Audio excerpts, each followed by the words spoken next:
career in the Architects will continue leading education across Louisiana. Yeah, the Board of Elementary and Secondary Education unanimously reappointed Cade Brumley as State Education Superintendent. He previously served as Superintendent in DeSoto Parish. He joins us now live via Zoom. Good morning. Thanks for coming on. Good morning.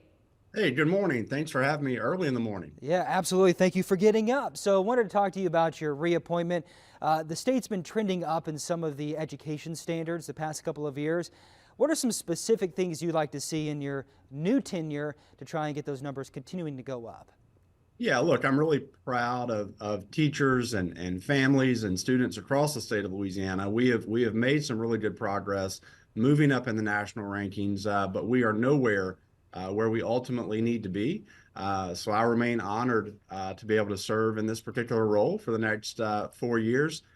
For me, it's really about going back to the basics, starting with elementary education, with prioritizing reading, phonics-based approaches to teaching students how to read, and then building in those foundational math skills so that students are prepared for higher order math skills once they get to high school. So a real back to the basics approach is important, allowing teachers to teach in those elementary grades and do the work that's so important.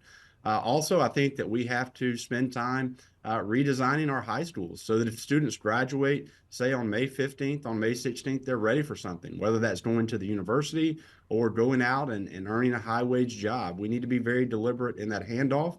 I think we want to continue to elevate the work of teachers, allowing teachers the opportunity to grow in their craft, to teach free of disruptions, and to be compensated fairly. Making sure that every student across the state has access to a high quality teacher. And then finally, expanding choice options for families and putting parents in the driver's seat of education. And so those are some of the priority areas where we have interest. And we look forward to working with Governor Landry, this new legislature, and our new state board to get that work done. Dr. Brumley, congratulations on your reappointment. Let's talk about LEAP because I know a lot of schools are preparing for that, for LEAP and March and April. Let me give you a scenario because we get a lot of people that email in, they're worried parents. If a child is an AB, an honor roll student that is in the 5th grade, 3rd grade, and they take LEAP and they don't do well on the LEAP test, are they held back or will they be allowed to go forward? So pupil progression from grade to grade, really that's a system level decision within all of the parishes across our state. Now, I would like to inform your audience that coming into place next year is the state's new 3rd grade retention law.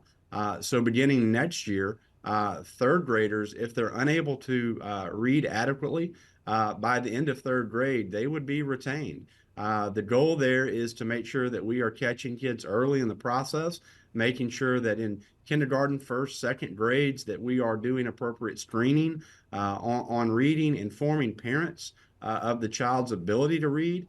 And then that way, when the student gets to 3rd grade, it should not be a surprise to a family. And so I think our educators and our schools and systems will go all in K through 3 on teaching kids to read, because what will happen next year with next year's 3rd graders is if a student is unable to read by the end of 3rd grade, they would be retained.